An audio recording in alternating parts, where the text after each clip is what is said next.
You know, a friend of mine recently told me this wild story about a town he found, a place that's not on any map. He said he just stumbled upon it while driving through the back roads. Naturally, my curiosity got the better of me. I had to see it for myself. So, I got in my car and just drove, for hours, down these incredibly narrow country roads, twisting and turning through forests I'd never seen before. It wasn't long before my GPS lost signal completely. My phone screen started flickering, glitching out, and then, I saw it. A faded wooden sign that read, "Welcome to Greyvale." Right behind it was this old, dusty archway, made of broken brick. It looked ancient.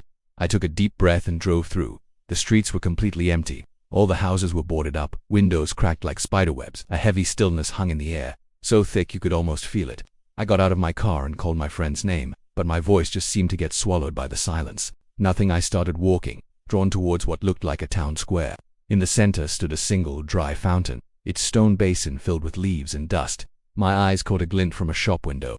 Inside, everything was covered in a thick layer of grime, except for a dusty mirror hanging on the back wall. I leaned in to get a closer look and I saw my own reflection, but it wasn't me, not really. The face staring back was older, worn out with hollow, empty eyes. A sudden, jarring buzz from my pocket made me jump. It was my phone, a text from my friend. Just for words, "You shouldn't be here."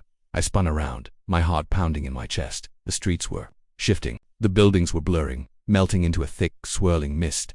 I didn't wait. I just ran. I sprinted back to my car, not daring to look back until I was safely inside. When I did, the archway was gone.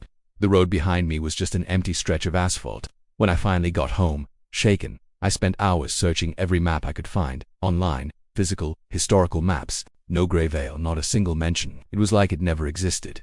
But now, sometimes, when I'm just about to fall asleep, I hear its name whispered in my dreams. Greyvale, a ghost town that's now a permanent resident in my mind. Thanks for listening. If you like stories that mess with your head, make sure to follow for more.